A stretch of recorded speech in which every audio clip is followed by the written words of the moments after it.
It's been nearly 2 weeks since Queen Elizabeth II died at her home in Balmoral, Scotland, and there's been a massive outpouring of grief, globally but especially in the UK, since the death of that country's longest-serving monarch.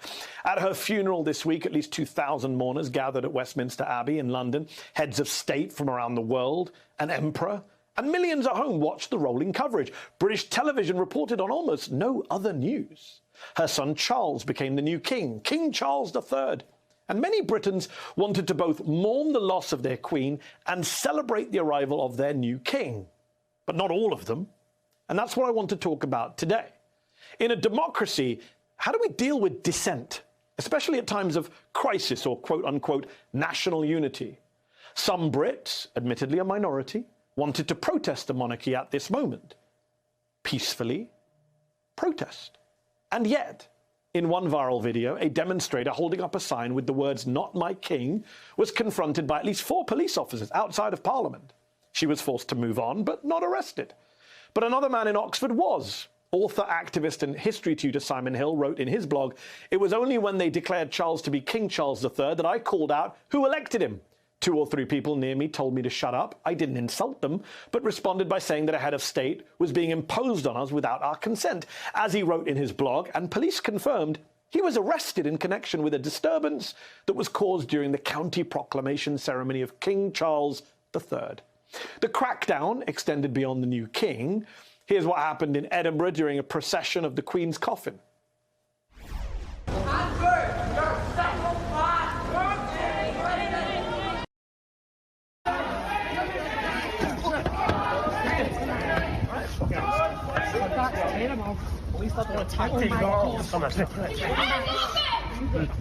Disgusting!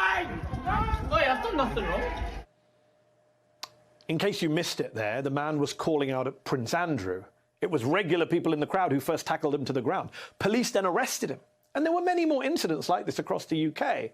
And that's partly because in the UK they don't have the same free speech culture as we do here in First Amendment America.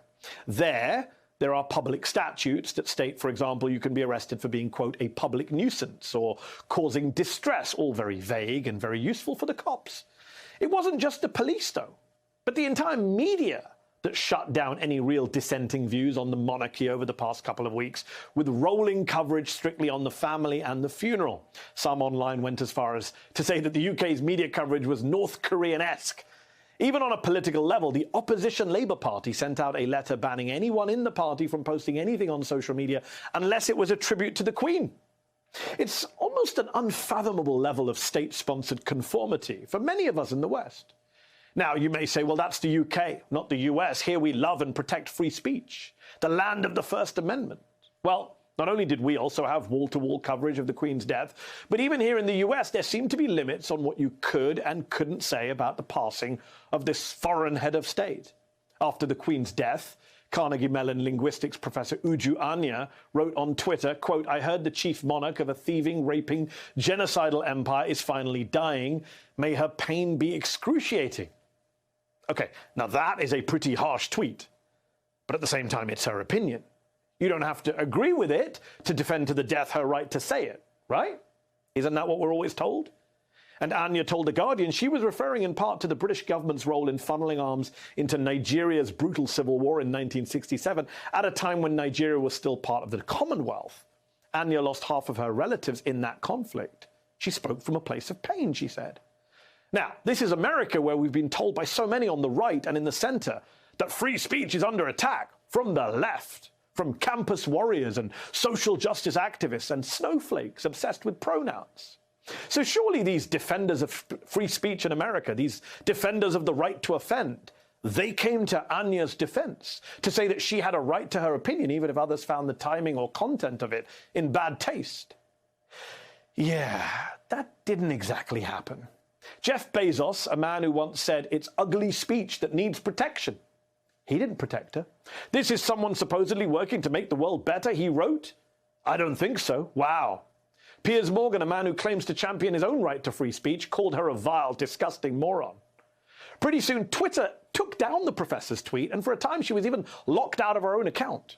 She's now back online, but faced a fair few death threats too. Look, it's incidents like this that drive me up the wall. So many of these people who claim to care about free speech don't actually care about free speech. Not when it's black female professors or Palestinian activists. Where are the Barry Weisses and Bill Maher's and Elon Musk's and Jordan Petersons of this world, the Harper's letter writers? I haven't seen them championing Uju Anya, turning her into an icon, or shouting, "Je suis Uju." They want the right to offend based on their terms, not anyone else's. So many of these so-called free speech warriors want the right to both be offensive and be offended at the same time. Just have a listen to the opening of the first episode of Piers Morgan's show back in April. Welcome to viewers around the world. I'm Piers Morgan and I'm uncensored. For all ultra-sensitive, permanently offended woke snowflakes who may have accidentally tuned in tonight, you're not going to enjoy this show.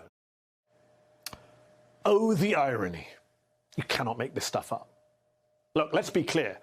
You want to mourn the Queen? Please do. I get it. She was a beloved, long-serving head of state, a symbol of unity and nationhood for many. But for others, she and the British monarchy was and still is a symbol of empire and colonialism. People living in democracies where free speech is truly respected should be able to have that kind of complicated conversation. Joining me now to discuss this is British writer and commentator Lola Adesioye and MSNBC political analyst, Princeton professor Eddie Glaude Jr. Thank you both for joining me. Lola, let me start with you and what we've seen happening in the UK. Did it surprise you to see arrests, charges, police and crowds moving protesters aside, political parties saying, don't say anything that isn't a tribute to the Queen? I mean, would you go as far as to call that censorship? I thought it was quite sad and a little bit pathetic, to be honest, and I was quite disappointed to see the Labour Party in particular trying to direct people as how to speak. And, you know, at the end of the day, it's either a democratic nation or it isn't. I do ask, you know, is it actually a conflict of interest to have a democratic nation that even has a constitutional monarchy? But that's a different thing.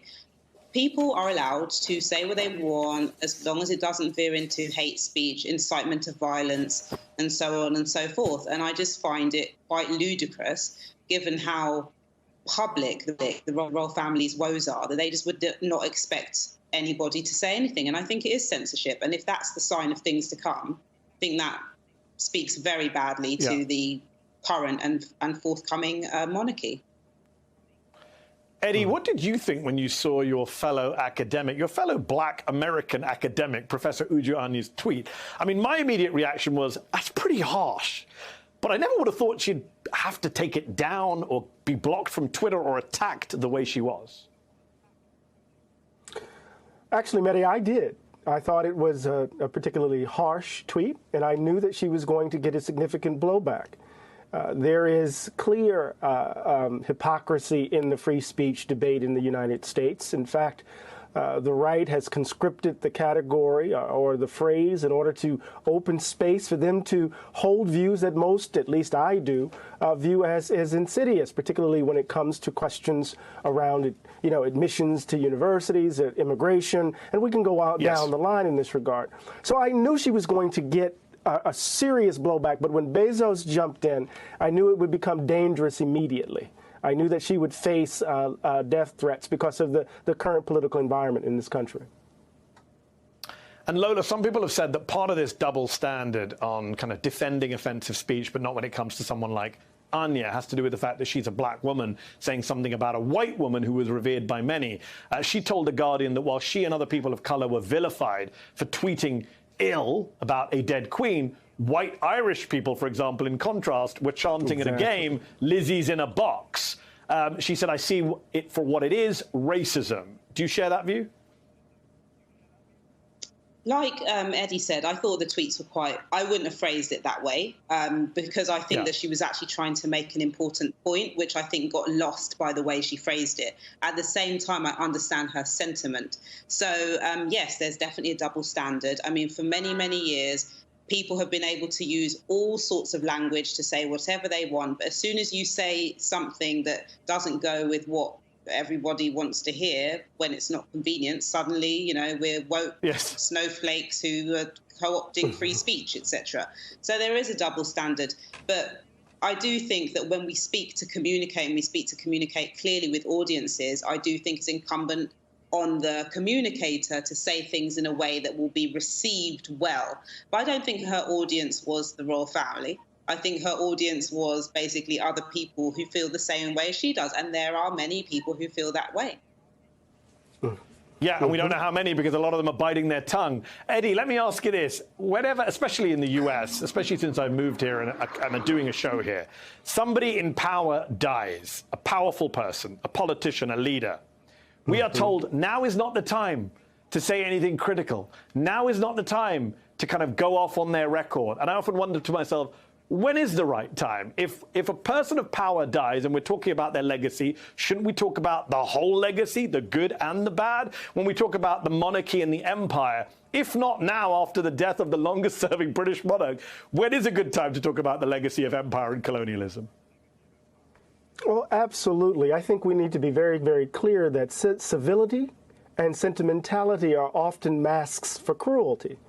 And so the demand for civility is often a demand to mute yourself, to stay quiet in the face of the contradictions of the folk that are being celebrated. You know, there's the famous example of John F. Kennedy's assassination, and Elijah Muhammad, who led the Nation of Islam, told all of his ministers not to say one word about John F. Kennedy's death because the country revered this man. And Malcolm X said in the context of a press conference that this was a case of chickens coming home to roost.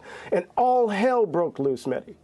And so here we are in this moment. There is always this kind of sense in which some people have the right to speak their minds and other people should simply shut up and be grateful.